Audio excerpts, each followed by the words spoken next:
Tell us, Rob, rates. What's going on with rates? That's got to be, the question in everyone's mind right now. What's taking place with rates as we speak? Oh, not much and a lot. There's always something interesting to talk about in the secondary markets, but I think we may want to have a little primer on rates and what rates are. When people talk about, oh, rates, are they going up? Are they going down? And I think it's important to know what makes up a rate sheet rate. When you look at a mortgage rate, whether it comes out of a pricing engine or on a rate sheet, what goes into it? Of course, the first thing that goes into it is a mortgage-backed security price. And the mortgage-backed securities, the agency mortgage-backed securities, trade are active, trillions of dollars every day. It's almost as liquid as the U.S. Treasury market. And so you've got Fannie Mae securities and Freddie Mac securities and UMBSs, which is a combination of Fannie Mae and Freddie Mac securities, Ginnie Mae prices, and so forth. And when capital market staff is setting basic pricing, they use those mortgage-backed security prices in order to set the base price. But on top of that, you have the value of servicing.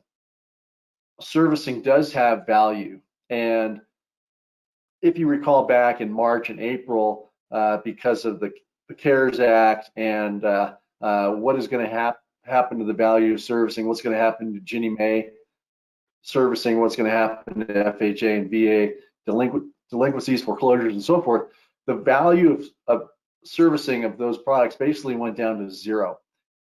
And it's a direct impact, one-to-one, on rate sheets and mortgage pricing for borrowers. So fortunately, that market has come back. So you got the mortgage-backed security prices that are out there. You've got the servicing released value, the SRP, the mortgage servicing rights. That's worth something. And then you get into the loan level price adjustments, whether it's a condo, whether it's non-owner occupied, whatever it might be. You might have pricing hits based on the state, because some states are riskier than other states and so forth. And so when you put it all together, that's the rate sheet that the borrower sees. Now, when you go back to your capital market staff and you say, oh, Josh and Rob's mortgage up the street is, an eighth better or a quarter better, you're not getting a lot of attention right now because there's so much volume. And margins are good. People don't have to cut their pricing to the bone in order to get deals coming through the door. And so right now margins are very good. So now in 2021, we may see volumes start to dip a little bit, perhaps, as people who have refinanced, or I should say could refinance, have refinanced. So you could see some margin compression heading into the winter and the spring. But for now, pricing is so good, but it's important for people to remember and keep in mind what determines the rate sheet price that they see. Now, on the good news front, when you talk about rates, what are rates going to do? Well, let's say rates stay the same. Because lenders are pricing a margin into their product, the mortgage-backed security price could stay the same for the next year. But if companies reduce that margin a little bit, the rate sheet pricing could improve, even though rates stay the same. So there's a chance that we may be refinancing borrowers in early 2021 that we refinanced a few months ago, just because the margins come down a little bit and it makes sense to refinance. So and right now, rates are great. We hear about it every week from Freddie Mac. They come out and tell us what we already know, which is rates are great, historic lows, yada yada, and that's expected to continue for a while. So that's it's a great rate environment if you're a lender or a borrower thinking about refinancing. I think I appreciate that. It's really good insight of how the rates are made up, because people, I've been in this industry for 20 years. I've done secondary market. So up until I was really doing the secondary market desk, I didn't have as in-depth of a knowledge. And, how does, loan officers, processors, it's good for people to know how rates work, right? Just what's actually driving the market. I think you put up 2 points you said there, which is interesting. One is, I said it like this, was rates don't ever change, because the 4% is always a 4%. That's never, you can't change a rate. What changes is the price of the rate, right? So the price of the rate is that mortgage-backed security price plus your service and release premium put together. That's they're either paying you for that loan or you're paying them to take that 4%. But 4% never changes, which is what you just said at the end, which I like. Margins, I do think margins, we will see margin compression, because margins are, I've never seen margins this heavy in the mortgage industry. Right? In 21 years, I haven't seen, you're getting conventional lenders who are traditionally low rate table lenders making 500, 600 basis points on a loan, which is massive. And those people are usually around 250 basis points. So I think it's a good point to look at that. You have this market where rates are right now and capacities, everyone's at capacity, right?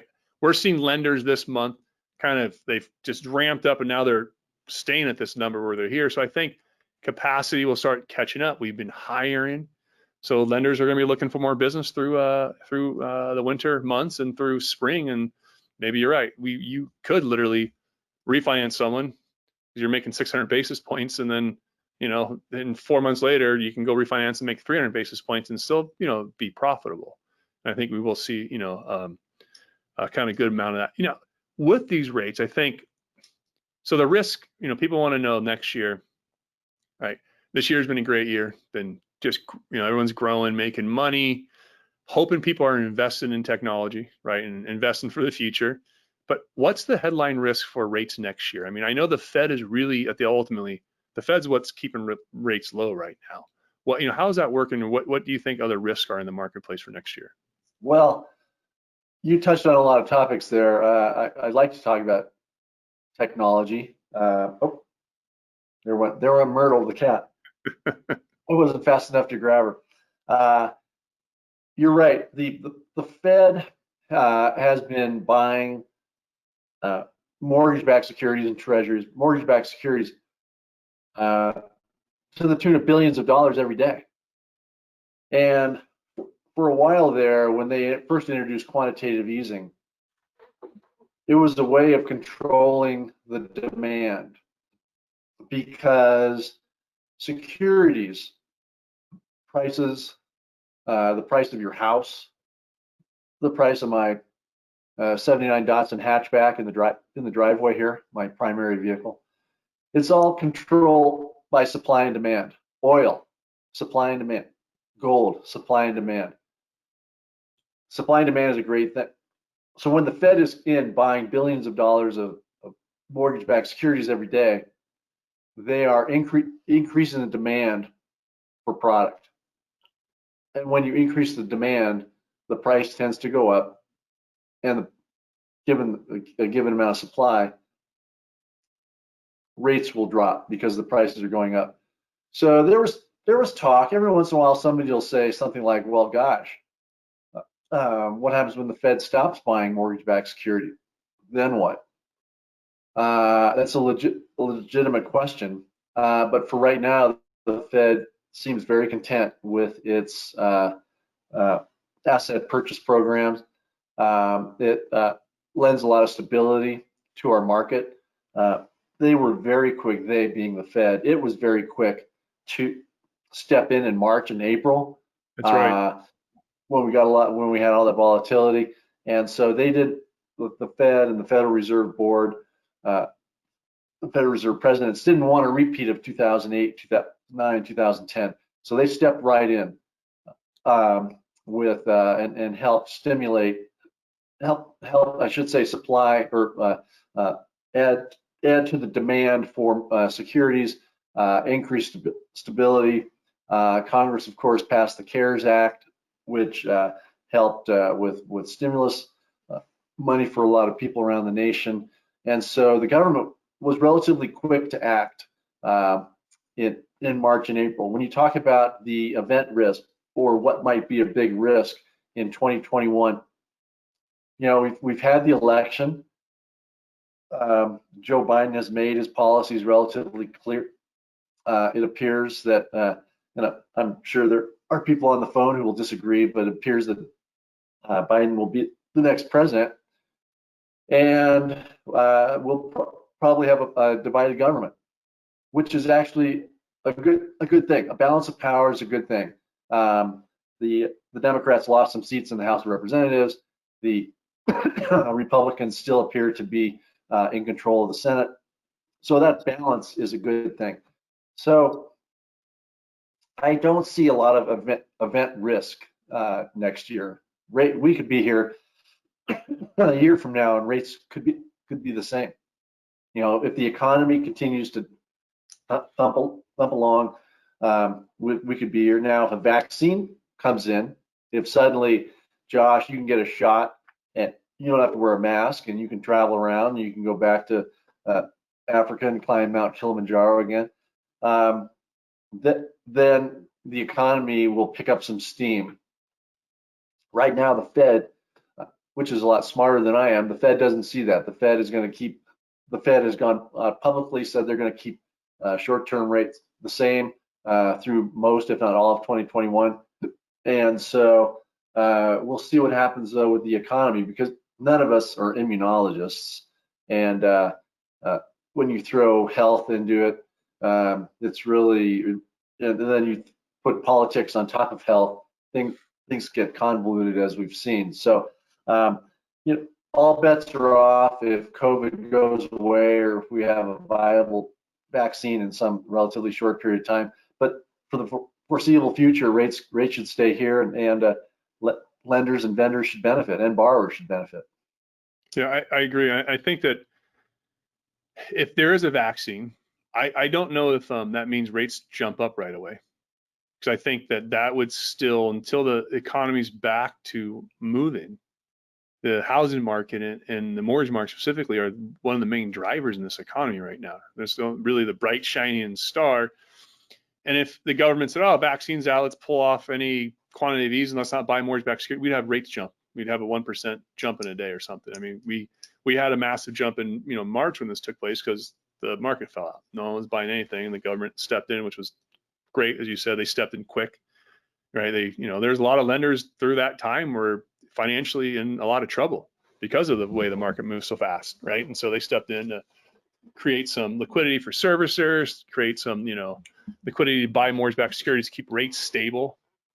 And now, so I think, Rob, if you can explain, I think, so on a daily basis, the government is going in and they are kind of predetermining sometimes how much they're going to buy based off of the price, right? They're buying MBSs relatively to make sure the price stays at within a certain. Get Myrtle? There we go. Here's the cat.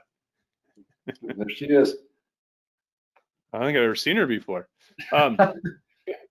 So they're buying to keep the MBS prices at a kind of a consistent level. Is that what you still see the Fed doing? Because they're not going in every day saying buy $1 billion. They're buying at certain times, right? They buy certain amounts, certain coupons. They publicly announce it in advance how much they plan on buying. There is a school of thought that says the Fed shouldn't announce what they buy and how much they buy or what they should buy, because the market gets used to that. But the Fed's approach has been that the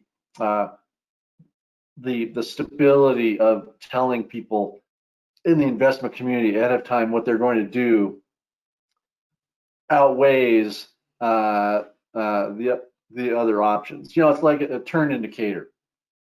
Yeah. The car in front of you slows down, and you think, all right, they're going to turn, but they just haven't put their turn indicator on, and you kind of like, not go into yellow alert, but you're automatically kind of on the defensive. Whereas if the car in front of you puts on their turn indicator, 100 yards in advance, then okay, they're going to turn.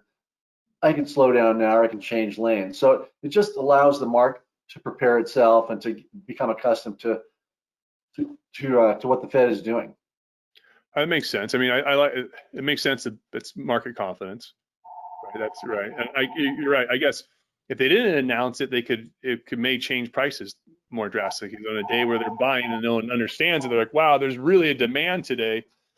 People, could maybe might make the rates fluctuate even more if they did that, because people wouldn't be ready for that purchase. But that's good that they're continuing to buy. What next year? A lot of lenders the MBA came out and said that next year's volume was going to be roughly the same as this year. I forget what the differences were, maybe 3.1 trillion versus 3.2 trillion. But they said that refinances are going to be maybe off 50%, and purchases are going to be drastically up. Talking to people out on the market, I get a lot of varying opinions of if that's a reality, what they think. My refinance shops that are doing really well are saying, no, we're going to grow next year because there's huge margin, right? We can continue to, go after this marketplace. And then I've actually heard recently from some purchase folks that said their concern is, yes, their prediction purchase volume is going to be up for the next 3 years, but the housing supply is so anemic right now that is there enough housing supply to actually pick up to really, realize all this purchase volume? I mean, what do you think of the Fed prediction next year, or the MBA prediction next year? And what do you see, lenders you talk to, what are they preparing for? Boy, once again, you've touched on so many topics there. So loaded question. well, so I'm I know Jay Brinkman, the old MBA economist. I know Mike Fratantoni, the current MBA chief economist, and they always are famously wrong with their forecasts, and they laugh about it. But obviously, the market likes knowing what they think, and companies use their predictions to forecast. Because right now everyone's putting their forecast together for 2021, so it's a safe bet. Oh, let's just use what the MBA says, and that'll be our benchmark. Now, fortunately, the MBA is good at changing their forecasts like every month or two or three, so they can reevaluate. So that to their credit. But in terms of a crystal ball, I had this joke in my commentary recently about I went up to a psychic's door, and I knocked on the psychic's door, and she yelled out, "Who's there?" So I left. For anybody to be able, a psychic or a fortune teller or whoever, an economist to be able to predict what's going to happen. If you go back a year ago, no one could have predicted what we're seeing this year. I mean, politically, economically, with the pandemic. I mean, it's crazy. So with regard to the market, the housing market, right now, the housing market is being buoyed by three main components. The first is low rates, and low rates should continue for a while, and that improves affordability. The second thing for listeners to pay attention to is obviously the pandemic.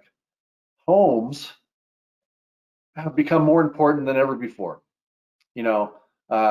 You can imagine if you are a couple with one child and you're both working from home, and your child is being schooled from home virtually, and you live in a 2-bedroom, 1-bath apartment in downtown Anaheim.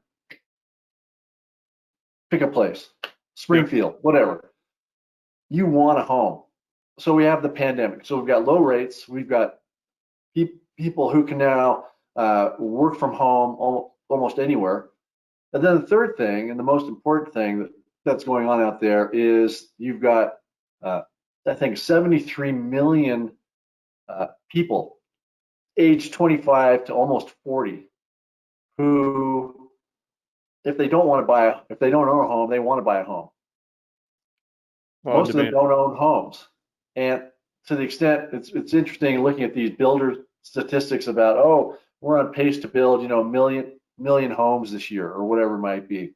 Well, that really, the supply and demand getting back to supply and demand, that really gets thrown off by the continued demand that we're going to see by that cohort, that population. So the housing market, people ask me, are we in a bubble? I don't think we're in a bubble. I think we are in an escalating market because demand is so strong and supply is limited. And obviously that impacts the purchase volume for lenders. So it's all tied together. In terms of refinances, I see refinances continuing to be strong. Like I said, margins might decrease a little bit. We could get into a situation with the appreciating housing market where cash out refis start to really blossom. So are you seeing that as well? Yeah, and we've been talking to some of our lenders about that, about getting ready for that cash out, how that changes. And we actually are launching a new product called Data IE, which actually gives the loan officer intelligence about the borrower when they talk to them. So this is, we're working with lenders with this. Give you an example. I'm talking to you, Rob. You call me next year, and you're at a 3%. I'm going to get you 2.25%. And I look, wow, you have a lot of equity. Well, our system actually tells the loan officer how many bedrooms they have, bathrooms they have, square footage, they have a pool, all this data around the house, so you can be on the phone and say, you have, I'm saving you $300 a month right now, and you have, $400,000 in equity. If you wanted to take $50,000 out and put that pool in the backyard, it's actually, now you went from saving 300 to, 200. How does that sound? And, I think that that's going to be the conversation that, happens, because, I've been in this industry for a long time, and I've really worked in the refinance side when I was in the origination channel. A lot of it was cash out. But if you tell someone, you can get money at 2.5%, and the Fed's trying to push inflation to over 3%. It's kind of a, free money, right? If inflation gets to over 3% and we're paying 2.5%, you're making money on borrowing money in theory. So, seeing borrowers now take out capital, this is the best time ever probably to take out capital. So we have seen lenders are trying to retool to prepare themselves for that, make it easier for them to sell a cash out loan. And obviously it's a great thing to offer your consumer. Right? If you're a lender and you're talking to a consumer and you're doing a refinance for them, and you notice they have $10,000 in credit card debt, and and you ask them, hey, you're paying it off right now, and they say, no, we're paying it monthly, and they're paying 20% interest on that credit card debt, you should offer them, hey, listen, you have equity right now. We could easily pay that $10,000 off and save you quite a bit of money. So we're in a place as a lender to really offer people something of value. Rob, you remember at People's Bank the Grandma test.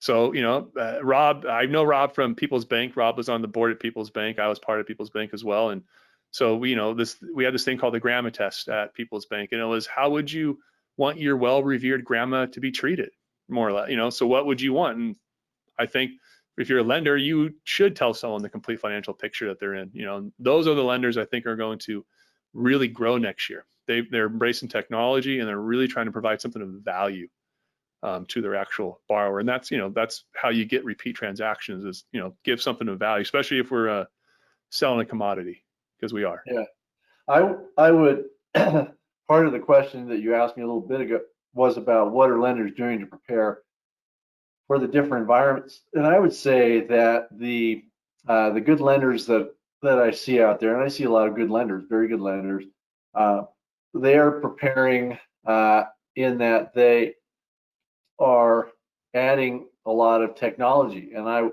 I would say that the technology that companies have added, it's almost like they've added 2 or 3 years worth of technology in the last 8 months. It's been incredible. And so when you talk about capacity, so many lenders are at capacity. Well, maybe they're up against their warehouse line limit, maybe their broker dealer limit in order to hedge their pipeline, but also with regard to personnel. How many loans can a processor do? How many loans can an underwriter do? How much wood can a woodchuck chuck? if a woodchuck could chuck wood. I can say that with hiccups. But you have this the technology tools that think of what would think what I don't always like to talk about what ifs, but what if this pandemic had happened 20 years ago? I would say that this industry hasn't lost a step. This industry was able to, quote, pivot, work from home, and using technology, laptops, great IT teams around the nation. They were able to continue to help millions of borrowers around the United States. 20 years ago, I think we would have been dead in the water. Maybe not dead in the water, but it would be a whole different picture. So when you talk about technology and capacity and so forth, what are lenders doing to prepare for 2021, and whether refis go up or down, or purchases go up or down, whether rates go up and down, I still see a concerted effort to add new technology like Insellerate. Let's take a look at those guys. Yeah, that Josh guys, aside from not having a razor, he seems like a decent enough guy. It looks like, let's take a look at this company and see how they can help us. And you have a situation where a lot of lenders are out there, they're making money, and so they might be too busy to look at a company like Insellerate, but they have the cash, and they also have the time horizon. So if you go to them and say, well, this is the cost, and this is how long it's going to roll out and train, this is how long it's going to take, and it's going to pay you back within a year or 6 months or a year and a half, whatever it is. You have a great situation now with these companies that are making money to be able to invest in their future. And so when you talk about what are companies doing, I'm continuing to see good companies do that. They're investing in technology, and they're also investing in retaining their staff and trying to hire new staff. So yeah, we definitely are seeing the technology drive, as you said, that lenders we're working with, and 20 years ago, if we would have had the pandemic, yeah, this would have been a very different lending environment. I was talking to one of our lenders, the CEO of the company, and he was talking. He had said, right before the pandemic, he had actually asked his CTO and team, "Hey, I'd like to start letting people have the option if they want to work from home. If we have a remote workforce." And he said his team said, "Oh, it's going to take us 9 months to 12 months to get us all and get it all in order to make it happen." He goes, "Fast forward 2 weeks, everybody's at home, everyone's working, and we set a record that month." Like, it was not as and I think that's the other thing is, I think lenders need to think about it. The experience that people have had with technology, and like to what you said, was it whether it takes you 6 months or a year, 18 months to make your money back, right? We're seeing people see realizations in return on investment within 90 days or less, just because of how much faster the stuff can actually get implemented, how much quicker it can make an impact to a lender. 20 years ago, yeah, it took a long time to get software to really be rolled out and to work. Even 5 years ago. I mean, it's really has changed over the last, say 5 years, which is why we see Silicon Valley's in our industry now, right? We have some of the, great investors from Silicon Valley that have invested in our industry. We have Richard Branson invested in a mortgage company. We have Peter Thiel invested in Blend. We have some people that are taking notice of this industry. Like, this is really an industry that's ripe for digital transformation. And we've been talking about the digital mortgage for, 5 years, 6 years. That's been the term. But we still haven't really, as a industry, adapted to lenders or borrowers' actual digital habits, right? Being virtual, texting you, calling you, being on social media, maybe coming in and seeing you, sending something through the mail. That type of engagement is something I think we really see lenders are trying to prepare for now.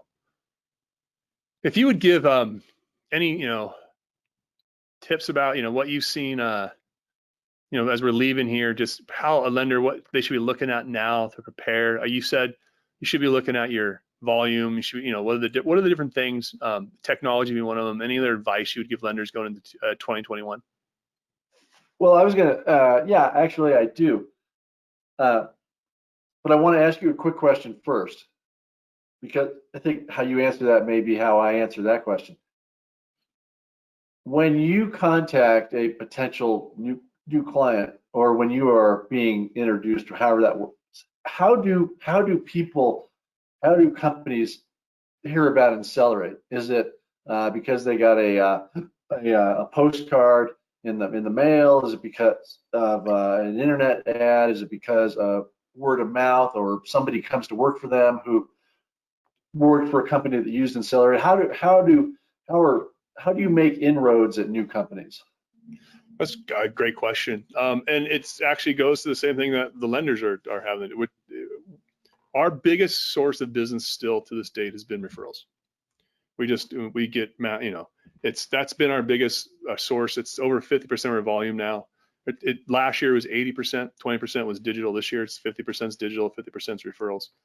So mostly it's a lot of word of mouth, people that know who we are, the lenders. But then from a digital standpoint, we use a lot of digital techniques in our marketing. So if you interact with our brand, you will probably see an ad for us in your Instagram feed, in your Facebook feed, on LinkedIn, and Google. You may be playing a game on your phone, and people have this experience. They send me, dude, I'm playing this game on my phone, and your ad popped up and playing the game. Those are all the same techniques we teach our lenders to use. And I can tell you it's been unbelievably successful. Our website traffic was up, I think, 6,000% this year. Social media interactions were up almost 10,000% just by marketing, cross-marketing platform. And, I think is great. We use Insellerate to sell Insellerate. So, we eat our own dog food, and we use Insellerate to market our platform. So the same digital platform that we use to market to consumers, a lender is a consumer, right? It's still a person. So those same techniques. So that's what we've been doing. Yeah. How business. I wonder why I see ads for Captain Crunch and for Friskies tuna when I go to Google. That answers that. I would say that when you talk to lenders, it is still, and I've been saying this for years, and I'll probably continue to say it for years. It's a people business. When I was talking to a friend of mine, and her and her husband are thinking about buying a home in Sonoma, north of San Francisco, and I said, what are you going to pay cash? Are you going to finance, or what are you going to do? Oh, we're going to finance. I said, oh, do you have a lender? Oh, yeah, we have a lender.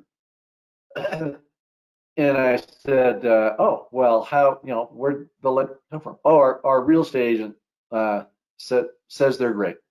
And I think that despite all of the technology, mortgages are still a people thing, and it's still a referral. That person goes to my church.